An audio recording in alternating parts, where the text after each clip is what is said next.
What is up? It's Dakota Layden here from Destination Fear, and you are listening to the Paranormal Zone.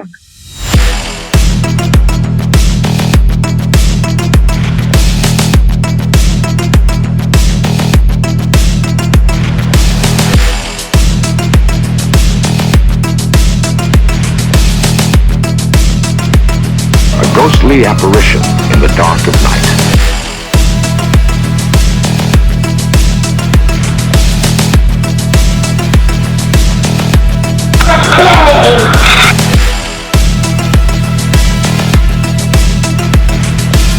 Human sacrifice, dogs and cats living together, mass hysteria.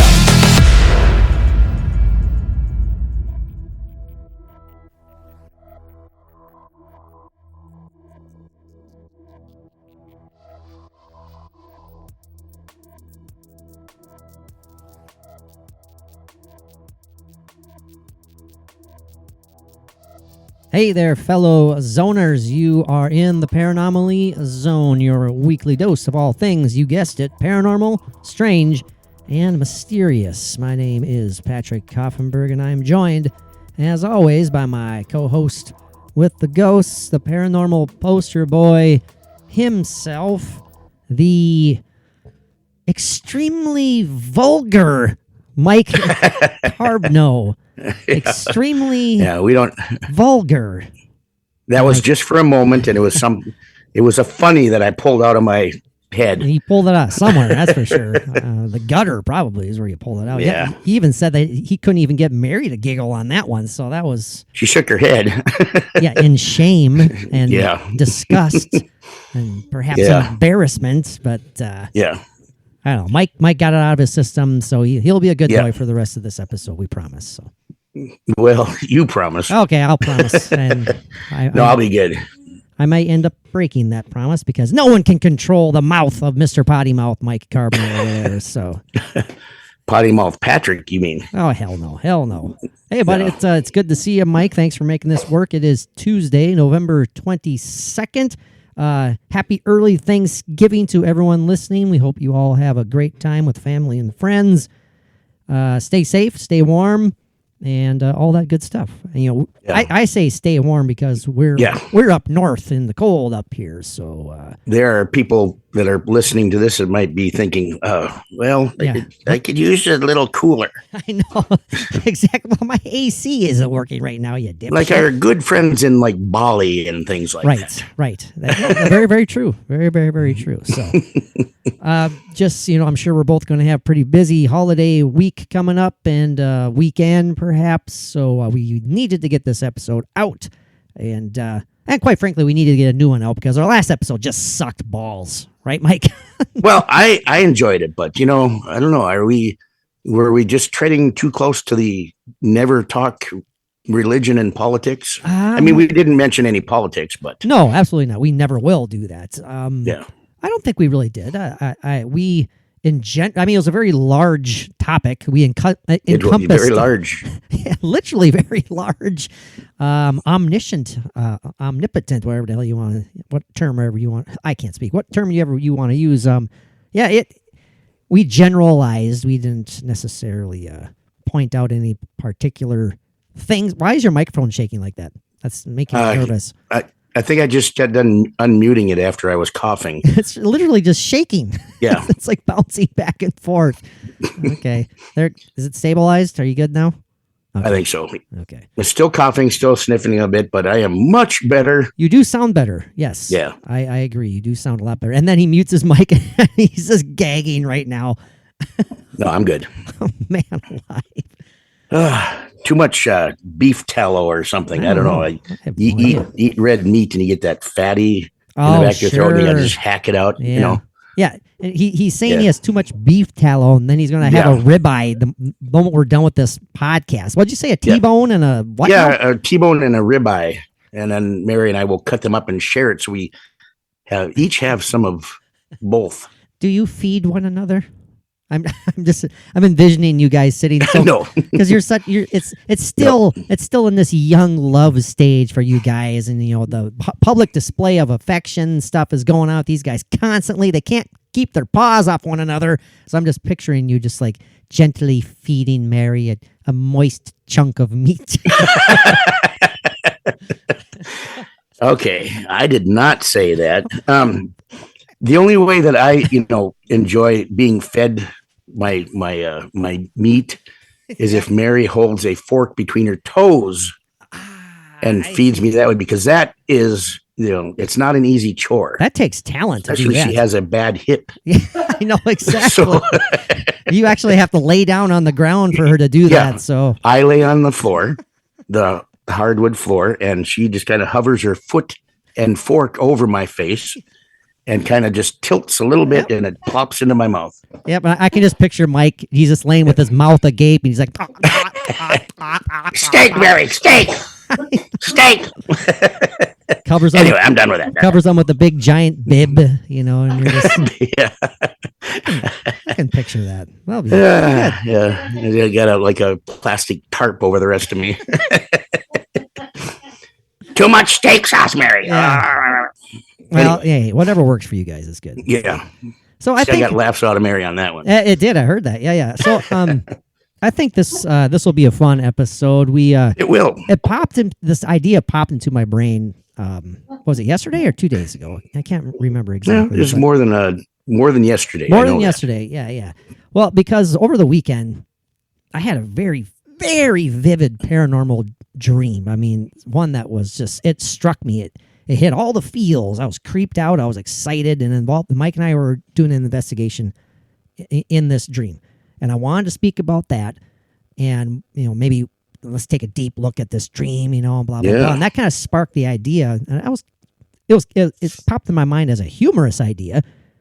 But then when we thought about it, I was like, that might be pretty cool. Tonight, Mike's going to play the role of my paranormal therapist. So I'm going to kind of pretend to lay back on the like the Davenport of whatever you want to call it. Davenport. Yeah, I haven't heard that since hearing it from some of my Canadian relatives. Yeah, it's quite the term. Or like my English grandmother, she would say settee. There you go. See, hey, well, Davenport, settee, whatever you want to say, couch. I just like couch. Yeah, that works. So I'm going to lie back, and I'm going to just let it all out, and Mike's going to help guide me through my paranormal. What do you want to call it? Blockage? Dream journey. Well, dream journey, but also like the blockage. I think that Mike it as. Even though I'm very open-minded, and I definitely am a believer. But Mike still thinks that I'm not allowing myself to truly experience what is out there. We're just going to kind of wing it. Then Mike said just today that he himself. The episode has been amped up a bit. Yeah, because he has experienced a very vivid paranormal dream that involved us at an. What was I in, or just you? No, we were there, and it was a Sallie-esque type thing, like yours. And it was very short, but just very strange. And by Sallie-esque, in case any new listeners are checking this out, of course, Mike is referring to our evening at one of America's most allegedly haunted houses, the Sallie House. And so that's what Mike was referring to there. Very Sallie-esque. Yeah. As far as the story of the haunting goes. Yeah. Yeah. It was mildly haunted when we were there, but it was fun. Yeah, and again, the more and more I think about it, the more and more I'm like, God dang it, we should have done this, we should have done that, and blah, blah, blah. But no need in beating myself up over that one. So it was a great experience, so loved it. And let's get this, I was going to say get this out of the way, but that sounds very, very rude because this is pretty cool. We reached out, or the Travel Channel rep reached out to the podcast. I'm sure several other podcasts as well, but we were very appreciative that we were included in this because they wanted us to, they requested us to kind of read a promo that they are involved in right now. And I thought it was kind of neat. I forwarded it to Mike, see what he thought. And he's like, yeah, let's do it. I liked it. It was a neat idea. So kind of 'tis the season. It is. Kind of thing. So big thanks to Ellie Kellner, Travel Channel rep, who, by the way, also set up the Destination Fear chat. Again, if you guys haven't listened to that one, we highly encourage you to go check out our chat with the cast of Destination Fear. Their new season premieres in 3 days. Yes, and we are enjoying our progressing relationship with the wonderful Travel Channel. Yeah. There are days when I'm sitting at home because I'm not working. Everybody still must know that I sit at home and do nothing except watch the Travel Channel most of the day. And you do thorough podcast prep, right, Mike? That's what you do. You spend all your day just sitting on my couch, watching the Travel Channel and just thinking. That's Mike. He's sitting there with his big giant thinking hat on, and we all know the results of that. So anyway, this promo, it's a Marvel. I'm going to read this essentially verbatim here. Yes. So, this is all about MCU, as in the Marvel Universe, holiday greeting cards. Marvel fans awaiting the Guardians of the Galaxy Holiday Special, November 25th, can now pair the Holiday Special with free matching and personalized holiday cards to share season's greetings with friends and family. I love that. I know. I love Groot. Shutterstock and Marvel Studios are teaming up to put a cosmic twist on traditional holiday cards this season with Guardians of the Cards. Now, while classic holiday cards often look best on a mantle, it's the personalized ones that people tend to remember. What better way to spread joy through the galaxy this holiday season than with a themed card? With the Shutterstock Creative Flow platform, fans can create their own personalized and free holiday cards using one of the 40-plus Guardians of the Cards templates. Have a Marvel fan in your life that you're trying to impress?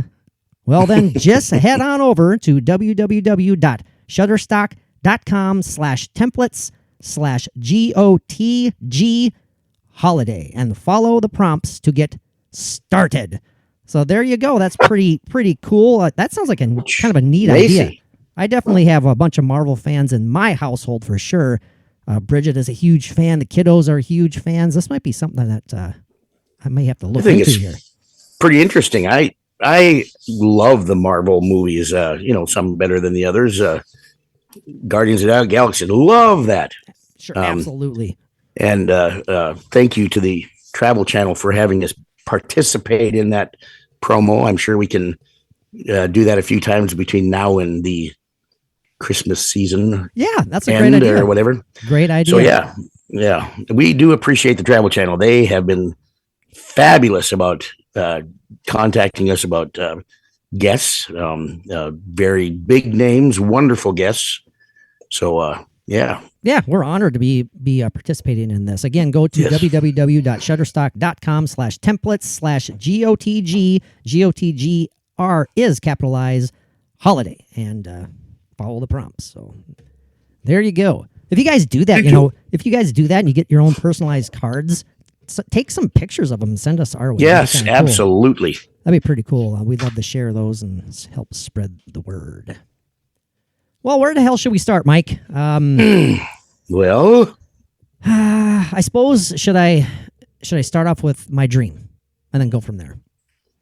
I have a dream. I have a dream. Does that sound like an idea, or are we done? Are we done? No, you sounded like what's her name? That I have a dream. That what was that on that? What's her name? Who? She was on that America's Got Talent, and she came out all frumpy looking, and she sang that song, became famous and a multi-millionaire. I have no clue who the hell you're talking about. I think it is a lovely Scottish lady. Really? Yeah. But anyway, the only thing that popped neither here nor there. The only thing that popped in my brain, I believe that's the opening lyric to an ABBA song. I'm not. That's no joke. It's like, forgive me for butchering this, but it's like, I have a dream. Yes. A song to sing. That one. Oh, Jesus. You should see Patrick gesticulating through that. Boy, his fingers and hands and arms are going all over the place. Yeah, I tell you, he put on some ABBA and I just turned into a different person, man. I kind of tend to gravitate towards Fernando. I get you, man. And you're not alone in that one. You're not alone in that department. So, anyway, enough ABBA talk. Yes, your dream. Your dream was very fascinating, and when you were explaining it to me in the text, it had me. You had me hooked in. It was pretty interesting. Yeah, and I'll try and go through this as fast as I can so we can get to the therapeutic part of the session here, of the episode, I mean. And I wanted to talk about this as soon as we could before, before I forget it, because people tend, myself included, tend to forget dreams. Right, and you're lucky if on a daily basis you remember what your middle name is. That's very true. Yeah, Mike's pointing his finger right at me on that one. Well, let's see how to start and keep it brief. Long story short, too late. We were at an investigation. Mike and I were doing another investigation. It was implied strongly in the dream that it was basically the Sallie House. Very strongly implied. The thing is, this house was a hell of a lot larger, a hell of a lot more gothic looking. Was it cleaner? The architect, yeah, it was actually. It was, because the Sallie House isn't like your top-notch housekeeping. No, it's not display or exhibition. No, it's not spick and span by any means. But hey, that's okay. It was atmosphere. So maybe now that I said that out loud, kind of the Gothic architecture, maybe that was influenced by the buildings surrounding the Sallie House. Absolutely. So the strongest parts about this dream that I'm recalling right now, and I need to preface this by saying that the reality, the vividness of this dream was so strong, and it wasn't bizarre and wacky in any way at all. Very realistic, like it could actually have happened. Yes, absolutely. Yeah. We had very normal, very casual, normal, realistic conversations and reactions and everything. It's not like walking into the kitchen and finding a duck in the sink. Well, that happens every other day. A flamingo guarding the back door or anything like that. Well, I guess it depends what part of the nation you're living in. So moving forward, larger house, immaculate looking house, Gothic looking house, but it was implied it was the Sallie House, and the location was actually my old residence when I lived in Osage. Right, So that's something to ponder right there. Two individuals who were involved in the dream, too, were people who were very much alive when I lived out at the Osage residence. One of them including my lifelong pal, my 15-year-old beagle, Buddy. Buddy was in the dream. Who has passed over. Yes, he passed over 4 years ago, 4.5 years ago. And he was a great dog. Awesome dog. And smelled bad, but he was a great dog. He didn't smell bad. He had that beagle smell to him. Beagles have a particular smell. Okay, maybe I just got used to it. I guess I don't know. I don't know. And my mother's husband, Mick, who passed away a year and 4 months ago or so, which was kind of interesting because those who checked out our Patreon content, some of the stuff that we filmed and recorded at our investigation, at our stay at the Sallie House, Mick, the name Mick, was very heavily involved in some of the sensory deprivation sessions. Exactly, yeah. And I got it very clear like 4 times, the name. And then the same voice. Same voice, and then also and then the word okay, and you're kind of like, so Mick is okay. That's how you interpreted it that night. So some of the things that in this dream that stick out to me is some of the evidence that we captured. Some of it on my own, some of it we were together. Because I have to say that for whatever reason, this was kind of a humorous part, I guess. Mike had to leave in the middle of our investigation, and he left me alone in this giant. Yeah, it's cool and Gothic, but it was kind of creepy when you're there in this haunted house, allegedly haunted house, and I'm by myself. So I'm creeped out a little bit. Mike had to stop mid-investigation and walk down to a nearby clinic to I needed a swab. No, he didn't need a swab. He was running low on his meds. I don't even know what meds they were. Do you remember that? I didn't have enough in that big gallon-sized Ziploc baggie when we were actually there, huh? No, you were running super low, and you're like, oh, well, I noticed there's a clinic down the block, and so he took off. And if I don't get any real soon, I'm Did I have a stroke? Right? That's pretty much how that was implied. Yeah, because it was probably my blood pressure medication that was probably low. Gosh, I wish gone. I wish I remember what it was. I don't. Maybe you didn't make it clear what Funny. it was. But you did leave, and so I was like left there, and like, oh gosh, that's kind of eerie, kind of creepy. But one thing that I didn't tell you about in the text messages, I'll say this first. One of the strongest experiences that I had when you left was feeling of loneliness and despair. That's common. I feel that every day. Every day. Earlier on, and I'll have to retrace my steps. Or earlier on in this dream, Mike and I had definitely captured some evidence of a young girl, some haunting evidence of the spirit of a young girl in the house. But when Mike left, it was interesting. When I'm seeing it right now in my mind's eye, I was walking down like this. God, it was almost like a corridor. It was a really huge open space. Like I don't know how else you want to call it.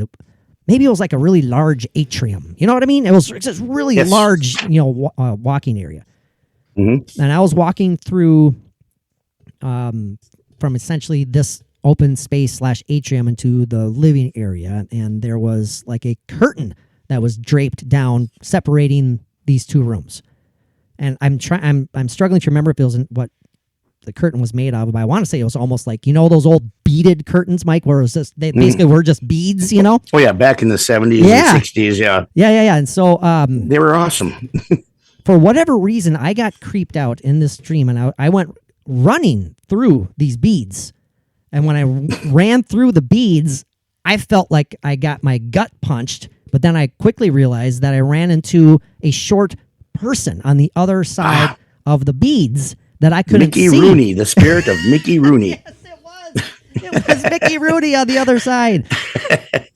I couldn't see it. The child that we knew of as Shirley Temple. Not Shirley Temple. Ran into her and blonde hair flew everywhere. No, it was not anyway. Warwick Davis either, Mike. So okay. Well, that would have been cool, though. That would have been very cool. Love that guy. Anyway, go ahead. But needless to say, when I, felt like I got the wind knocked out of me, I was like, oh, I ran into this person. When I went through said curtain / beads, well, guess what? Nothing was there. And that utterly freaked me out because I could have sworn in the dream. Just imagine like when you accidentally turn around and someone like bumps into you. It was that sort of sensation. Yeah, sure. It was a short person. And I'm like going, oh my gosh, this girl who is here. And I started yelling. I started talking out loud. I was like, I know you're here. I know you're here. I didn't mean to run into you. I was very apologetic. I'm like, oh my gosh, I'm sorry. I didn't mean to do that.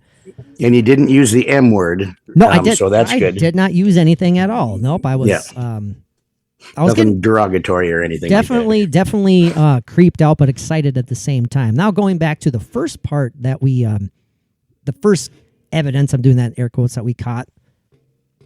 Mike and I were kind of setting up base, checking all of our equipment and all that stuff. Kind of like what we did at the Sallie House. Sure. When we started hearing very faint, but very audible singing. And it sounded like it was coming from a younger person. And we kept, we're like, hush, hush, hush, listen. And do you hear that? Do you hear that? Oh yeah, come on now. And so we were following this, and we realized that it was getting louder and louder. went into, again, dining room, living room, whatever. And there's, like some of those older houses have those floor grates, kind of. Well, guess where the flipping audio or the audible singing was coming from? We got closer and closer. Up through the floor. Up through the floor. We got down on our hands and knees, put our ears down to the grate. This is like the square grates that are directly on the floor. They directly in the floor. Yes, on the floor, in the floor, however you want to describe it. And those can be creepy by themselves. Oh, God, yeah. But this was like, for whatever reason, I'm pretty sure it was the basement that was underneath this. Mike and I, we both got down there. We heard clearly when we put our ears down to this grate, the singing of the little child. And we were both just creeped. I'm getting kind of creeped out feeling, just remembering this right now.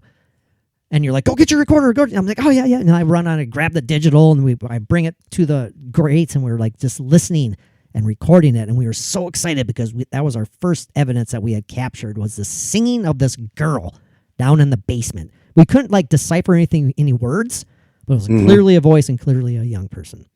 So, if the basement would have been off limits to us and that happened, I would have been down in that freaking basement. Oh, no kidding. My gosh, that was just so intense, and I was just creeped out, but excited. Very, very, very much excited. Another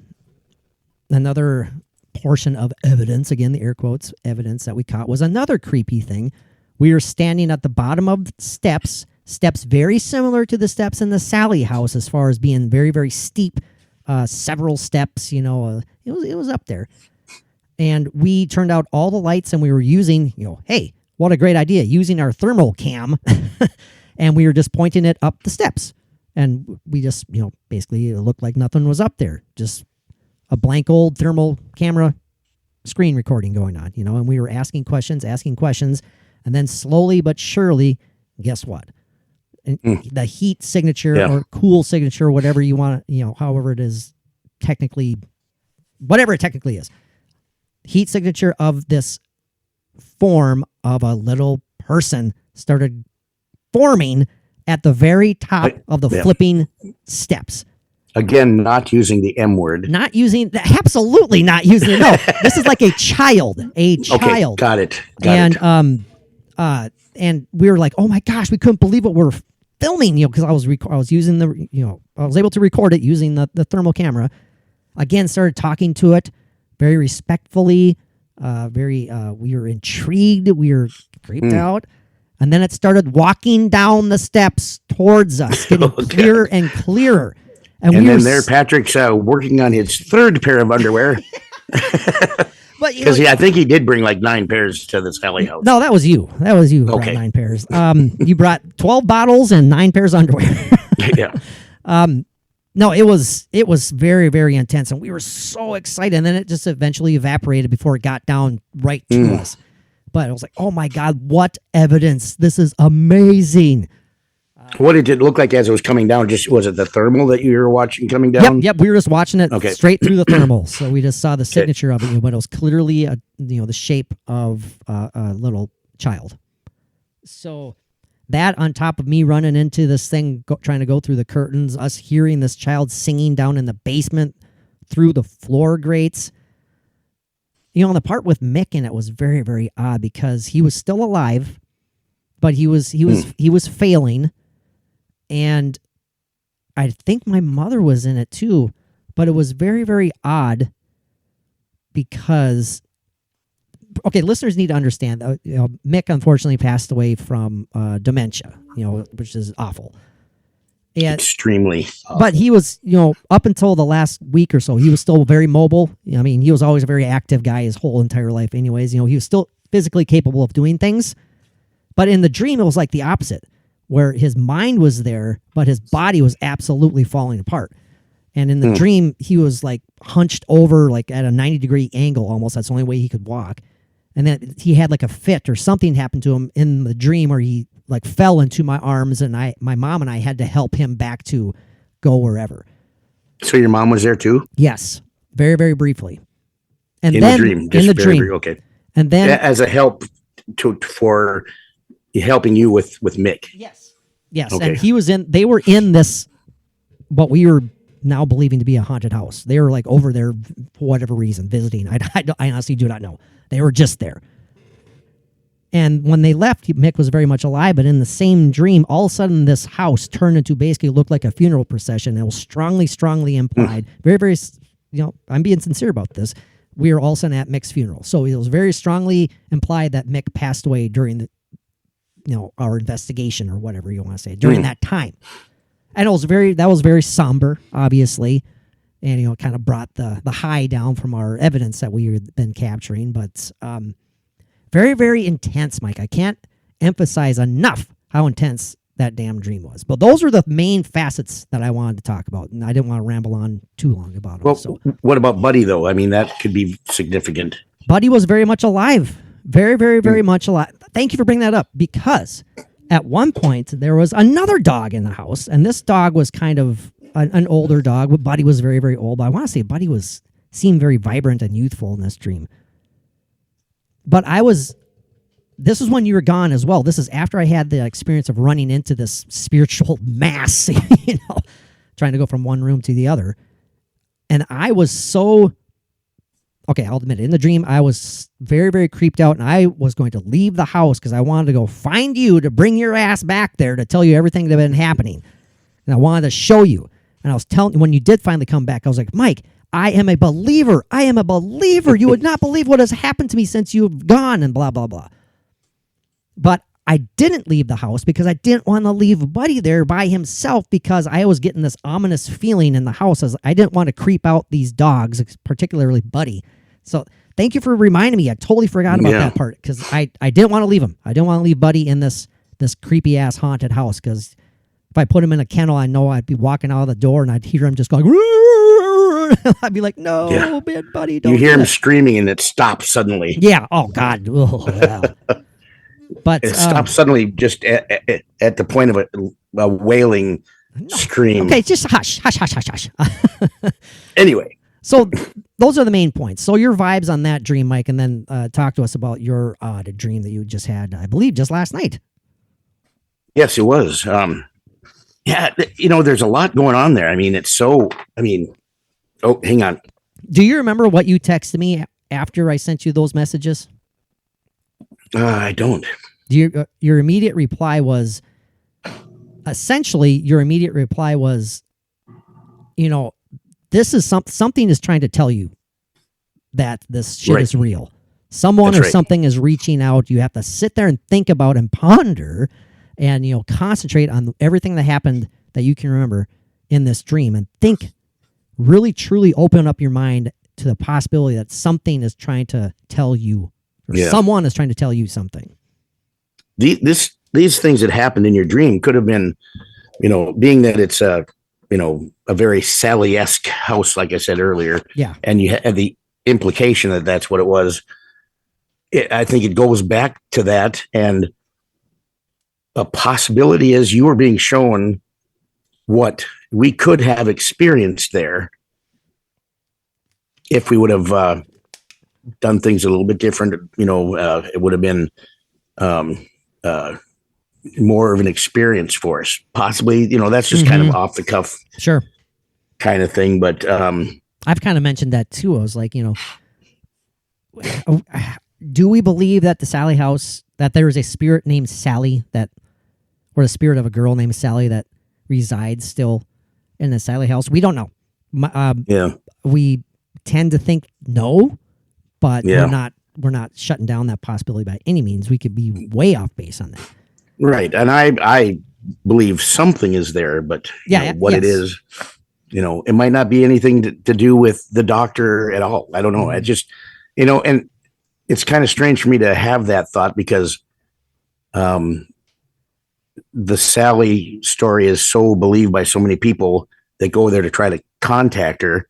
But we go there and it's like, God, is there really even a Sallie? Why is that? Because I'm sure a lot of people go there expecting, well, we're going to find Sallie, or hopefully we'll have an interaction with her, which we did too, but we just didn't know for sure what it is. But I noticed that a lot of the things that are in your dream kind of parallel in a maybe a small way to when we were actually there, like the floor grate, hearing things in the basement, the singing, which was creepy as hell, by the way, but exciting. I'm sure it was. I try to think of how would that be? I mean, to deal with that and just sit there hearing it. It's down there, right there, but and there's something down there doing it when there's nothing down there. Yes. Like that. Could that have been influenced by when you were laying on the floor to go to sleep and you heard that clink, clink, clink, clink? You heard something down in the basement. I did. Yes. So, right away you weren't sure what it was. Could it have been something paranormal going on down there? And then I totally blew that out of the water by saying, well, it could be a sump pump. Right. Because, a lot of rain the whole time we were there, and heavy. It rained the whole night. Right, it did. And this is a 170-year-old house, so right, yeah. It's going to make noises, Yeah. So is that, although I can't deny that when I did wake up for my brief very light sleep that I got, when I did wake up and heard that clanking in this allegedly haunted house, I did get kind of an eerie, creepy feeling when I first heard it. Sure. Oh yeah. Because it's right understandable. below me. It's right in the basement. And I'm hearing this Yeah. clanking. I'm like, what the hell is that? Yeah, and there's not much solid material between you and whatever is down there making that sound. No, right. You know. And it wasn't the mice that I thought lived in the chair either. So. Yeah. I think that was actually kind of a rusty spring. I think so too. Yes. But you know, if it scared you, you know, and gave you an experience, that's okay. Okay, that's fine. But It's a pretty intense dream, man. I mean, I know, and the thing is, I hope that everyone is, I hope that everyone's still listening and they're not like tuned out already, because I know how boring it can be when people are sitting there talking about their dreams to you, because they're like, yeah, but this is interesting stuff that kind of parallels in some way, you know, an actual event that we were at and what we did. Do you think? Okay, do you feel? go ahead. Do you feel like? Because I want to get to your dream here. I need my therapeutic session here. Do you feel like this could have actually been something of meaning, of significance, or is it just a dream that I had because of the experience was so, I mean, it was fun and it was pretty intense anyways, and so it's going to come back to me in dreams every now and then. Right. It was such a huge thing for both of us. You know, the whole thing could have been just, you know, your brain processing the trip, you know, what we could have done, because you have this, you know, in your head pretty strong right now of there's so much more we could have done. Yeah. You know, there's so much more that we could have maybe caught something. Right. You know, maybe this is your brain kind of organizing those thoughts into something actually manifesting in your dream. Very, very possibly. True. Can I ask you another quick question? I'm sorry, Mike. No, go ahead. I have to fire these out when they fire through my brain before I forget them. Like for Patreon subscribers, they'll see like the videos that we posted on there. Yeah, all the stuff we did, we had the lights on. Do you think that was a mistake? And if so, do you add any weight and significance to doing an investigation with the lights off? You know, to me, I don't know. Personally, to me, I don't know why it would matter to a ghost. Right. I think it's gonna happen, you know, light or dark, day or night. Yeah. You know, it doesn't matter. I mean, you know, especially like with residuals, they're going to have their own specific time, you know, and good point. That's a great point. And it doesn't matter day or night. I think the whole nighttime dark thing, which we should have done, we should have sat in the living room with the lights off, with the thermal, with the night vision going, recorders going. Yes. But we didn't. I agree. Why didn't we? Well, we didn't do it upstairs either, except for, you know, partially with the deprivation part that we did. See, you're kind of feeling the regret now too, a little bit. I could tell that. Not regrets. No, just kind of not disappointment either, but just like we're just slapping our leg. Why the hell didn't we do this? Well, we are novices. Well, and also, quite frankly, Mike, we were doing as much as we could. We finally got back to the Sallie House after 9 o'clock. And we did shit for damn near 6 hours straight, and I was half dead from exhaustion. Oh yeah, we were really bad. Tired. That's not an excuse. That's an absolute truth. I was going on basically no sleep, and I needed to quit. So if anyone wants to blame anyone, blame me. I was like, Mike, I need to lay down and try and get some, catch 40 winks if I can. Right. But yeah. But getting back to that, I thought about that too. It's like, why didn't we just spend even a half an hour with the lights off in the living room with the all recorders going and just sit there and talk? And why didn't we, with the lights off, yes, with the thermal and with the night vision, be standing at the bottom of the stairs, looking up? Or what we should have done is taken 2 chairs from the table, sat at the bottom of the stairs, and just sat there watching up the stairs into the dark. Oh God, yeah. Why didn't we do that? So now these regrets lead me to this. Well, I'm kind of going back to the first question and stuff. So what is it about doing it in the dark though? Is it just because it intensifies the investigators kind of high level Yeah, level of anxiety, you know, and does that in itself either A, create weird things possibly happening, or are you more susceptible to interpreting totally innocuous non-paranormal events as possibly paranormal because you're in the dark and you're kind of creeped Sure. out? You know what I mean? Yeah, your mind is intensified to your thoughts and everything, but I don't know. It's maybe part of the creep factor that we do kind of look for to a certain degree, and then maybe if there's something that does manifest that has its own light source, it creates its own glow or something. That's a good point. You're going to see that more at night than you are in the dark than you are, you know, in the light, obviously. But I think there's reasons to do things in the dark, and it is totally fine to do things in the daylight as well.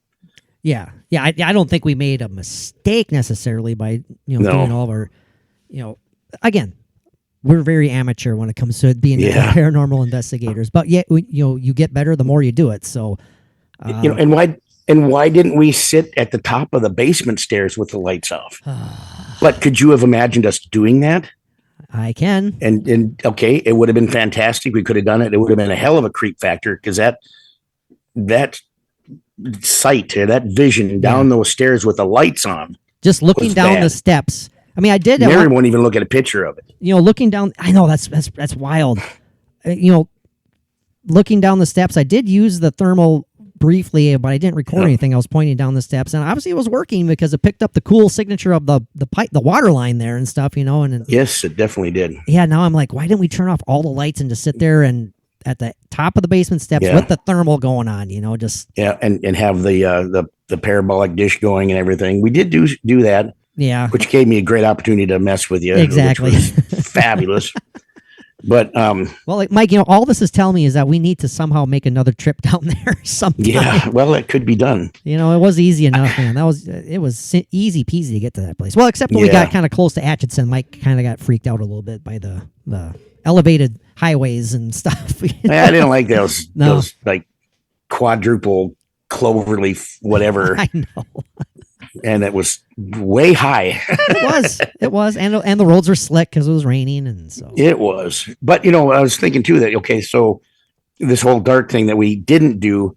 You remember when we decided to do the deprivation, the sensory deprivation, and that was kind of a last minute thing. I mean, we were at Walmart, and it's like I got to find one of those masks that, and they had one there that I think looked like it'd be better than what they have on TV. I mean, the thing is awesome. And you didn't even have to look that hard. It was like right. Well, you were looking for something like 3 feet down from. I was looking for where the mat. It's like, here, this is what I was looking for. I was looking for contact drops because my eyes were so dry and sore. So I was looking for eye re-wetting drops, and bang, right there was what Mike was looking for. So you remember when we were going to do that, and when it came down to it, we got the spirit box with the headphones set up and everything, and then it's like we're going to go up there, and I'm like, God, can I do this? I know, yeah. Can I sit there? In that Sallie's room with the lights off and just see what happens, not being able to see anything. You were a little apprehensive about doing that. Yeah, it was a little freaky, but now I don't want to do an investigation without it. Without it, yeah. No, it was a great idea on your part. Great idea. So, and if we could do that, and I was holding my hands out, not being able to see or anything, and touch my hands or hold my hands if you're there or whatever. If I can do that, we could have sat at the top of those basement stairs with the lights off. See, regrets. Damn it, regrets. And you even had thoughts of just, after we left, you had thoughts of, we should have just, went under that rope and gone down to the basement. Gone down to the basement anyways, because it's not like it wasn't even a rope. It was a string. Yeah, a string with a piece of paper hanging on it. Yep, said don't enter. And it said no one allowed beyond this point. And then I started thinking, well, if we would have went down there, we would have both went down there, and it didn't say no to go down there. Just no one. That's right.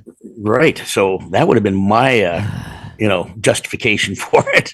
Well, again, Mike, if you're up for another 9-hour drive, we can definitely plan on doing that again sometime. So I'm serious about it. I don't know how sincere you would be about that, but I would be. I mean, there's just and there's a lot of places that we, close by that we have to. I mean, yeah. Oh, sure. It's just has to be a big part of what we do. I mean, it has been before. Our main thing was this. Yeah. And now adding it to what we do otherwise with the podcast and everything, it all fits together beautifully. So, Mike, share with us your dream, and then we're going to dive into my therapeutic, my paranormal therapy session. My dream was pretty short. Oop, and he's coughing, but he's back. Yeah, a little bit. But I had a dream, and it was implied that it was like a Sallie House situation. Mm-hmm. But I was only in the one room, and it was like Sallie's room upstairs. A lot of toys in the room, like it was actually how it was there. But it wasn't like I could identify it as that same room. It was like you, it was like implied. Yeah. So, but it was different but I'm sitting there on the bed, like when I was doing the deprivation deal. And in my dream, there was a little girl, a spirit of a little girl, implied that it looked like Sallie, like it could have been that age and everything, sitting next to me on the bed. And she looked real. I mean, she looked very real, but I knew she was a ghost in my dream. She was, no doubt about that. So she looked like a living person. She looked real. Absolutely. Okay. And she had this look on her face, like, she's just there, not thinking about anything, just like, not any real purpose for her being there. Mm-hmm. But she had a toy in her hand, and she was just kind of holding it and looking at it. And I can't identify what the toy was. It was just something dark and not shaped like a doll or anything. But she had it on my arm, like around my elbow. And then she would just move it up my arm to my shoulder and just doing it like it was just a nonchalant thing to do. Wow. Interacting with me that way. She was interacting with me. Yeah. Just, and then she'd move it back down to my elbow. It was kind of like, if a little kid had a car and they were driving it on their, oh, sure. I know exactly their what you're bed or about. like their dad's arm or something like that. Yep. That's what it was like.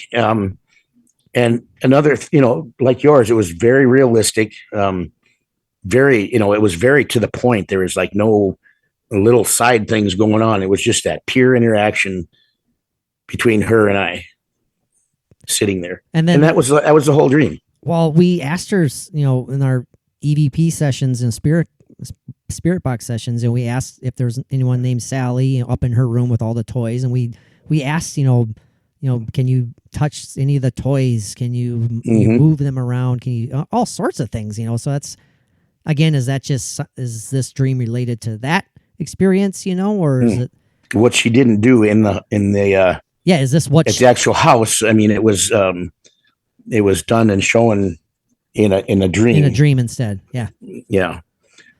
So, but yours, being so vivid and real and. I mean, there is so much going on in that, it for me, that goes beyond just a dream. Okay. To me, it does. There's, I'd like to think it was too. I really would like to think it was, especially the way it made you feel and how you are reacting to it. But, the thing is too, is that the Sallie House was a huge thing for us for how long when we decided we were going to go there. It was kind of a condensed amount of time because it went pretty quick. Oh gosh, yeah. From the moment we decided to do the episode on the Sallie House, and then booking the Sallie House, it was less than 2 months. Yeah, and that's nothing. Right, exactly. And so excited about it, and I mean, it was on our mind a lot. There's probably still a lot of residue there that's trying to work its way around our brain, true. Very, very true. And, this is such a huge thing for us to do this. And, maybe this is also just a way of it just staying with us. It's not it's not going to leave us easily, which it never will. No. But it's not going to fade into the background easily. It's like, how long has it been since we were there now? That was enough time to, What? okay. 3 weeks, I think. 3 weeks? Yeah.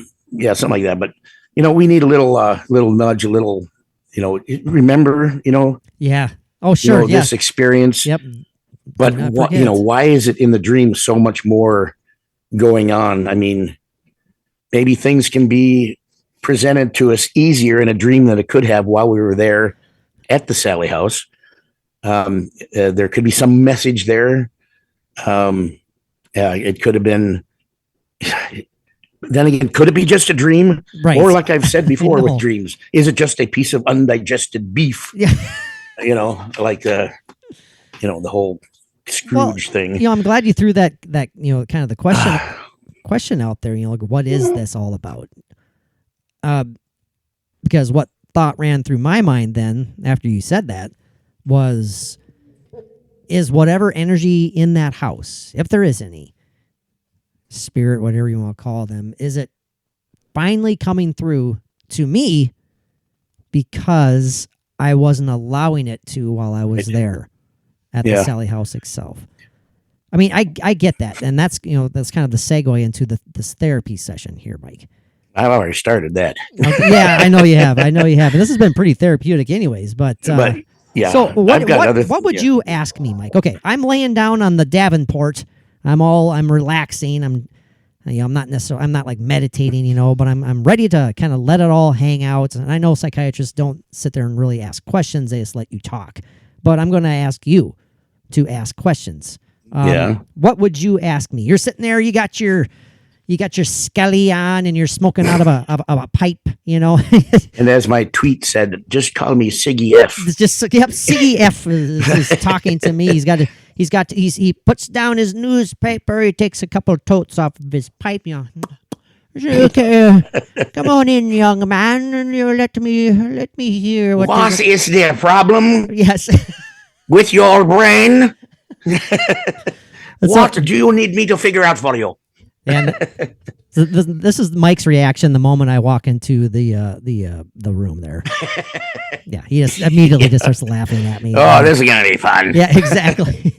And then every time I try and answer, Mike asks me a question, and this is usually what happens. And then again. And yeah. He just keeps interrupting me. He just keeps going. And then doc, do you think there's anything wrong with me? Yeah. Shit.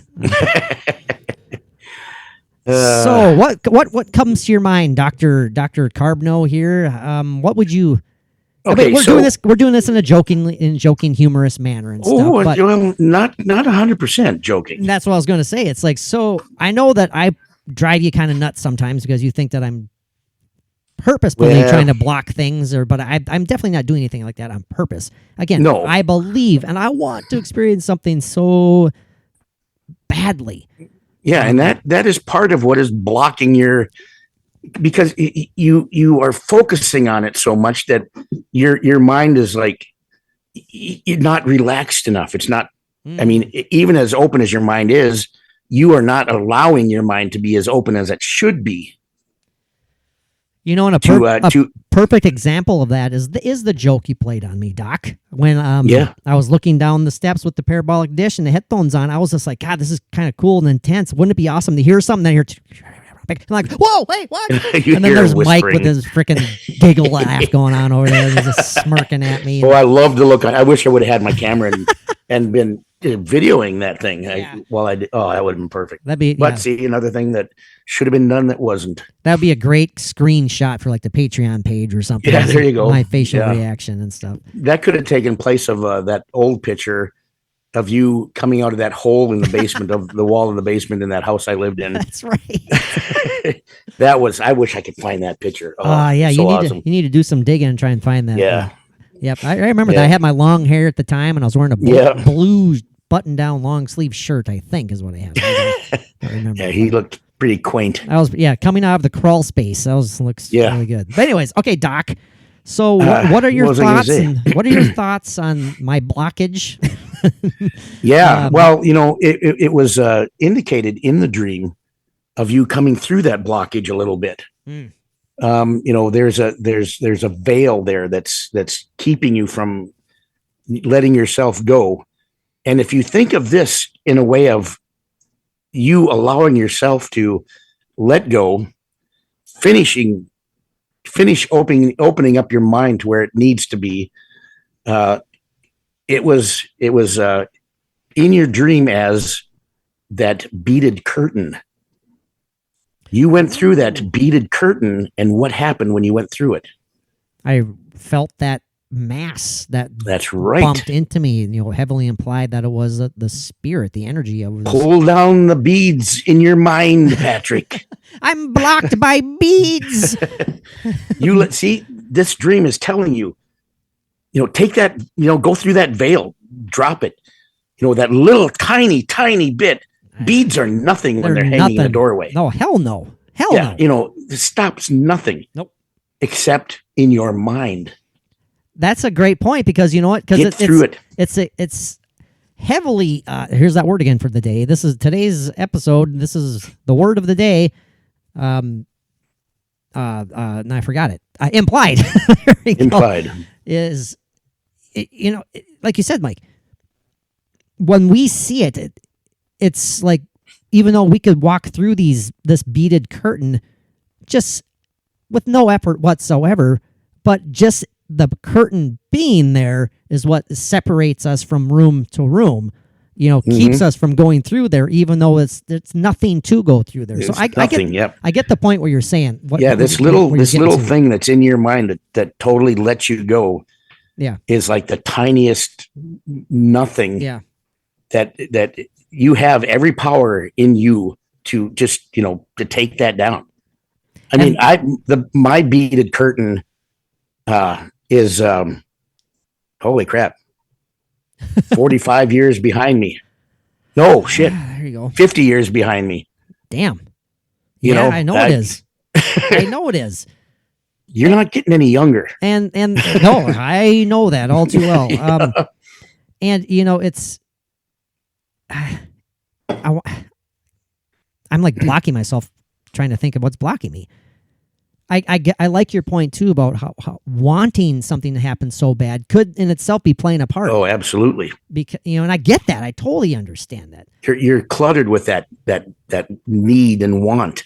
Well, Mike, what was going on when we captured the coolest EVP ever? The It's Debbie EVP. None of us were sitting there concentrating on trying to get any sort of reply. Nope. We weren't doing anything but discussing that door and walking down the stairs. Yeah, walking, not even paying attention to it. We weren't sitting there asking any questions out loud, and that's when you get it. Yeah, and just talking about the door between us was enough opportunity for whoever to say why that door is always open, or who's doing it. I'm going to say it, Mike. It's been forever ruined for me. But when I was going through all sorts of shit on in my documents here and all of our old sound bites and all that stuff, and I came across the press play. Yeah, that needs to be whatever you want to call it. Well, I listened to it a lot just a few days ago. I'm telling you, Mike, that wasn't me. I know. I know that. Patrick. First it off, needs it doesn't to be re-looked at, and it doesn't sound like me, even if I was making a weird voice. Even though nowadays I could probably mimic it just because I've listened to it so much. Right. But it just doesn't make any sense as to why I would have said that in that tone when you were sitting there, because you hear me quietly say to you, press play normally. And then, why would I sit there and just like mockingly all of a sudden just say it again? Like I don't know. It doesn't make any sense to me. It just doesn't sound like me at all. So. But the sound before it, though, that was definitely me. Yeah, I wish I would have got that on the soundboard right now. Damn it! Because we did figure that out. It's like, what is that? Okay, so I'm holding the recorder, the digital recorder, right, down far enough, and it's right in front of my stomach. Yeah, here. So it's gonna pick up everything that my stomach does, and that. I don't think we ever decided it was your stomach. I think it's coming from your mouth. I really. My mouth. It's you. It is not down by your stomach. I got it right here. I'm adding it to the I don't think I soundboard. could make this sound like that with my mouth. Well, this is what we're talking about. That one. Oh, I missed it. Yeah. That thing. Okay. Yeah. That is Okay, not got your it. stomach. First off, if that was your stomach, go get checked up. My God. Yeah. It sounds like you have like a living being down there or something. But Maybe we should be, investigating my stomach. going back to the press play thing, Yeah. if that is a legit capture, again, it was during a moment where we weren't sitting there, asking for replies or anything like that. Right. So it's these casual kind of letting our guard down moments when things tend to happen. So Yeah. when I'm wanting something to happen so bad and I'm focusing on it, that in itself Yeah. could be actually inhibiting my abilities to experience Well, something. exactly. And with the press play thing, you were excited about it when you first heard that. I was, And absolutely. you let me know about it that, we caught this. Yep, I called you But it took right away. it took one person saying one thing and you were done.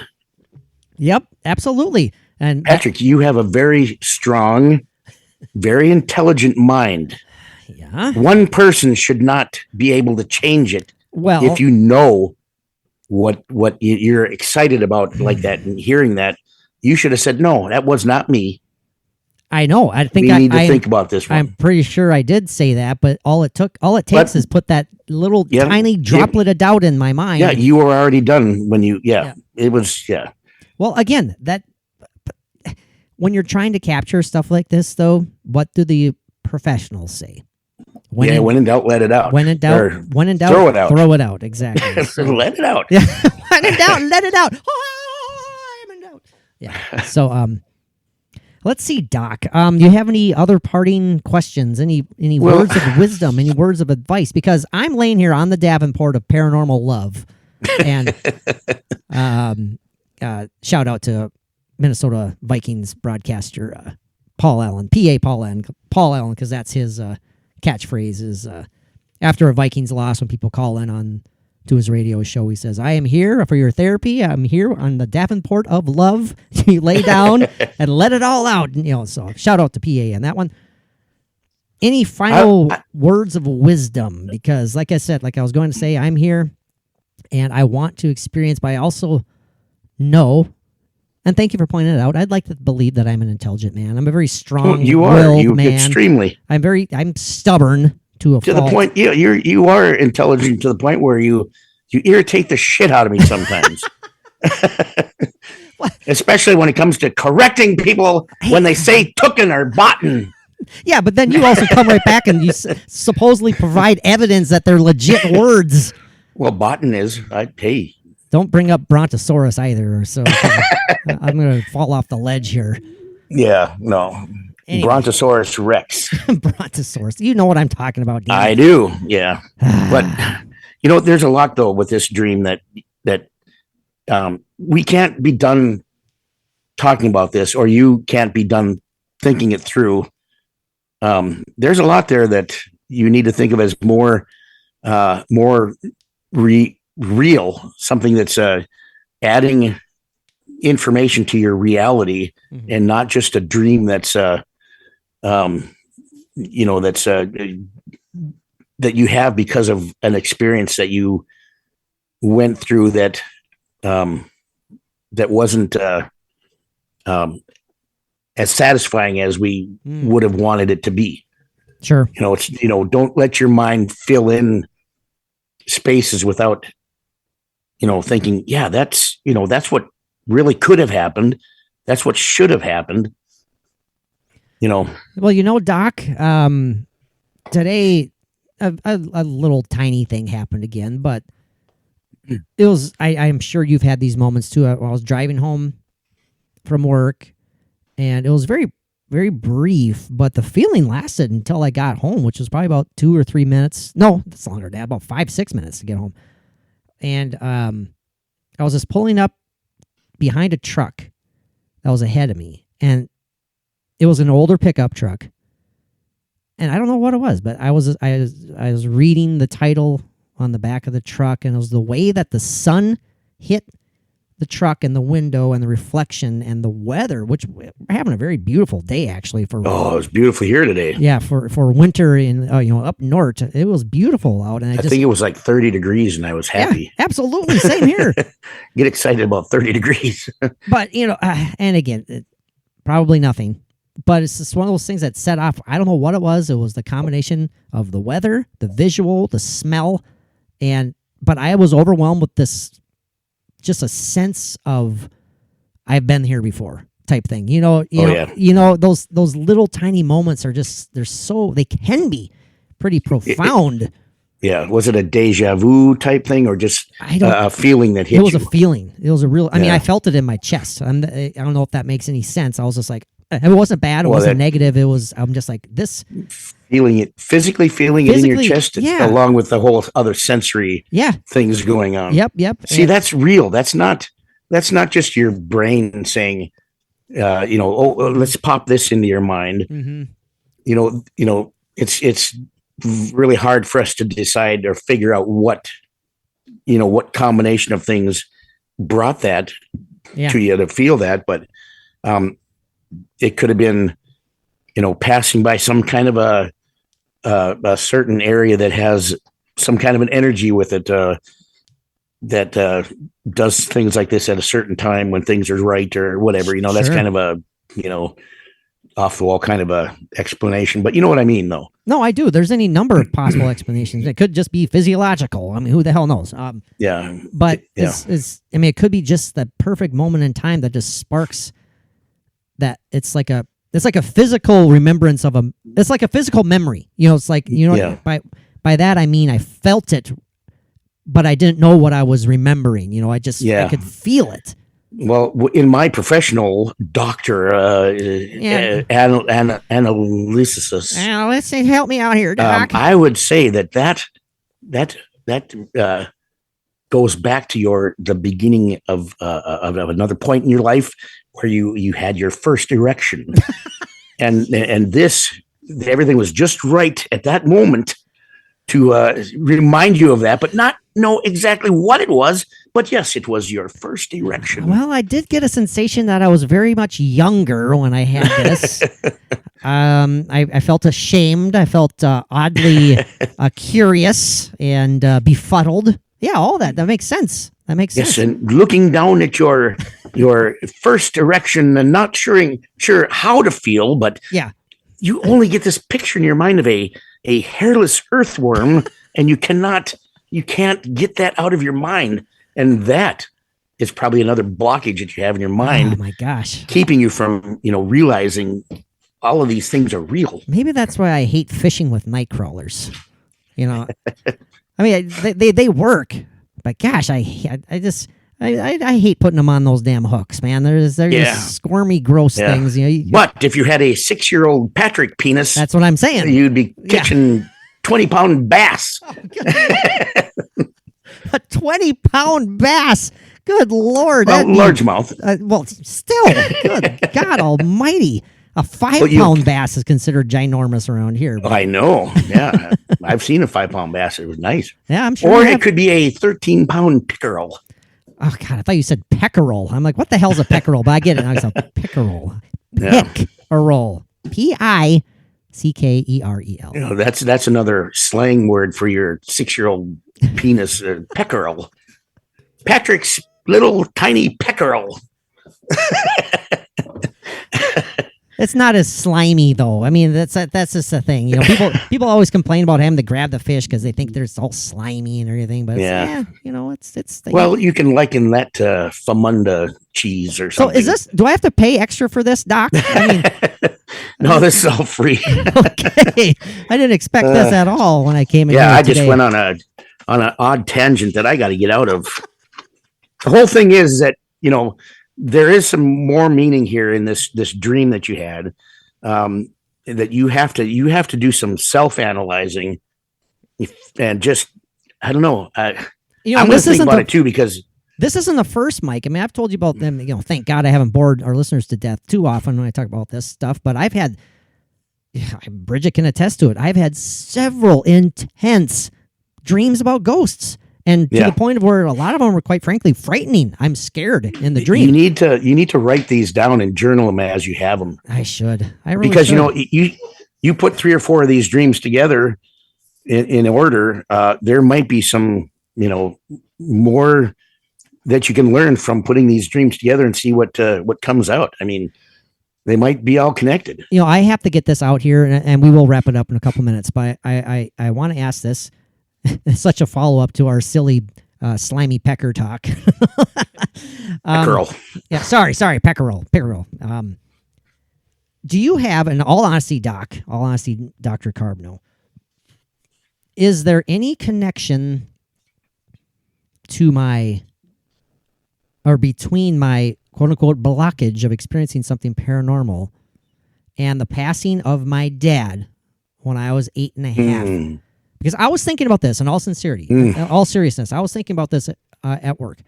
I was like, have I subconsciously built up this wall? Because deep down, I'm like, that's as close to someone who could pass away at such, at that time. I'm 8 years old, 8.5, and my dad died. And I want to believe so much that he is still out there somewhere, and I just don't understand why he hasn't let me know in some manner. And so I'm like, maybe subconsciously, I'm kind of like, well, if he hasn't reached out to me, how the hell will anyone else do that? Yeah. How do you think Mrs. Houdini felt?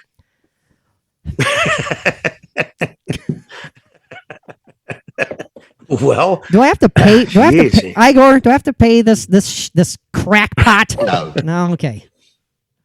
And you're not crackpot, and I think the term is a quack. This is quack Carbno is what I'm going to call you from now on. I don't know. There's just a lot, between you at the age of 8 and now. Yeah. I wish I was some. I'm sorry, I didn't want to end on a kind of a somber down note. No. I wanted to throw that out there. I wish I did have more knowledge and thoughts and thinking about this stuff and putting it together. I can't do it in like an hour. Oh, I know you can't. I know you can't. That's a pretty intense question to ask. I might not be able to put it together in 10 years. I know. But hey, Mike, we're running out. We got 5 minutes left. Do you think my dad has tried to reach out to me? Go. Well, he has. Gotcha. He has actually through me. If we want to believe that. That's right. You've told me that before. Yeah. I have strongly seen your dad more than once. That's right. And this goes back years. Yeah. Years. Yeah. So, I mean, in a little bit of self-diagnosis, I personally think that that's part of it. I would say so too. Yeah, absolutely. I would definitely believe that. But the thing is, like, if that's even the case, I think like my dad, knowing what I know about him, what I've learned about him, is he had a really, really good wacky sense of humor too. So maybe I can see him on the other side going like, God dang it, Patrick, just let down your freaking guard. Yeah, stop trying so hard, and I'll let you know when I'll let you know. So try and talk to your dad.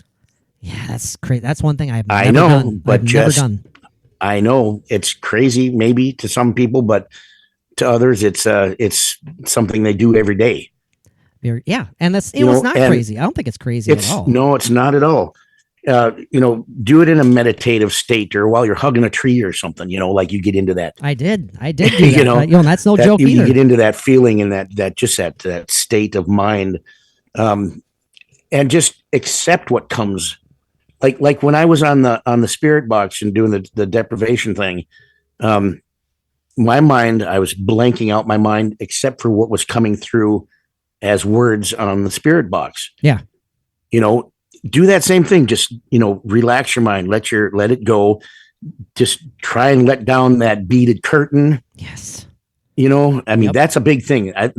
I really seriously feel strongly about that. And that was a fantastic point, by the way. That symbolism from that part in your dream is that means a lot to me. I really feel that. But and I get it too. Just don't expect a certain thing coming or a certain word coming or a certain answer coming.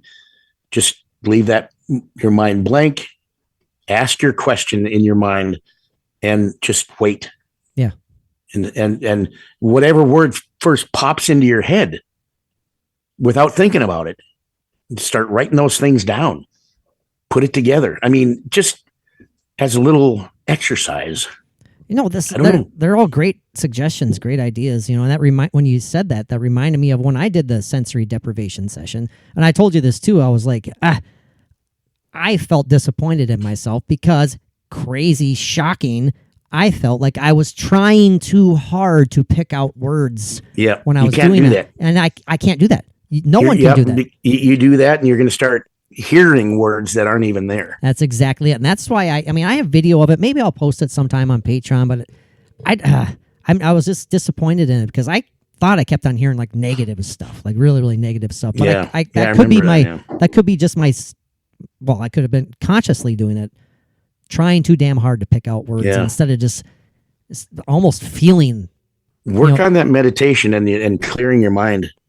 And, cause like when I years ago, when I had that message board online and I was doing things for people, they would ask me questions about relatives or deceased or whatever. I actually, I've told that before, long-time listeners know. Ding, ding, ding, ding. But it's been a long time since I've done that. But through people that I did talk to and that would ask me questions, I did have a fairly good accuracy rate. I mean, it wasn't like, Teresa Caputo or anything, obviously, but John Edwards or Kim Russo. But everyone starts somewhere, right? Well, yeah, and I'm a novice at just about everything. But now I lost my train of thought. Well, you're talking about the message boards that you used to open yourself. Oh yeah, and that was a very a very real thing for me, and I went through the clearing of the mind. I would do it at a certain time, certain whatever, laying there and on the bed or whatever before I go to sleep, and I would start by just letting whatever come, and I would start having like flashes of light that I would see, different colors of flashes that would come through, and then I would start seeing faces within those flashes or between them, and the mind's eye thing, seeing things. That's how I believe I was getting, like feeling like I was in touch with your dad. But I'm going to do that again. I'm going to pull every rusty nail out of what I, was holding all of that back then years ago that I haven't done, but I have been getting into, I've been getting back into it.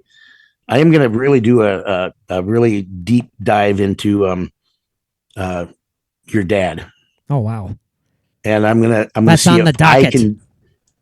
If I can get some kind of a answer from him, if your mind is blocked by what you've been through since you're 8 years old and built on since you're 8 years old, let's see what happens. Maybe nothing, hopefully something. I think that'd be pretty darn neat if you did something like that. And I will let everybody know how it goes. Hell yeah. And I'm going to do it over a period of time, not like weeks or anything, but days, so I can kind of get a perception of what might be real and might be just something that needs to be shoved to the side, things like that. So let's see what happens. I think that'd be great. There's a lot of keys that will open your mind, and we got to just figure out what they all are. Ooh, another one that Mike throws out there. But you're full of catchphrases today. A lot of keys to unlock this mind right here. I tell you that right now. Yeah. Well, thanks, Mike, for doing that. Oh, sorry, Doc. Thank you, Doc. I am not going to think about your 6-year-old Patrick penis. Please, and I appreciate that very, very, very much. I'm totally done with that shit. But I think it's probably pretty funny that it's probably, looks the same as it did when you were 6 years old. Okay, I think that was a joke that I heard too. It was like someone's reply to the classic question is like, what would your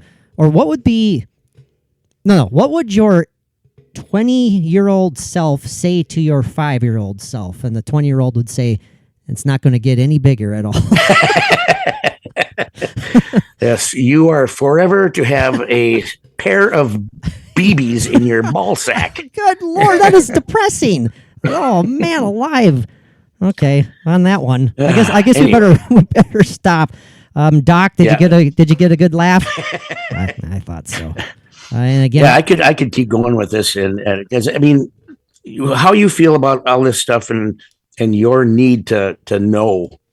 It's a big thing with me. It means a lot because it doesn't. I mean, you and I are on the same page, but you're in a different realm. But you're on a completely different paragraph. Yeah, I think. Yeah, I gotcha on that one, man.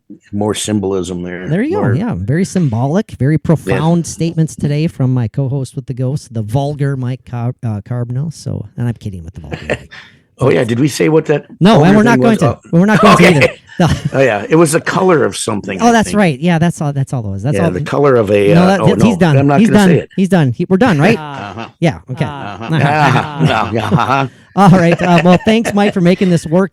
Thanks again to all of you. Thanks again to all of you for tuning in. Again, we wish you all a happy holiday weekend. Happy Thanksgiving to all of you. And Mike, my co-host with Ghost, my paranormal pal. What do our faithful friends need to do? Peace out.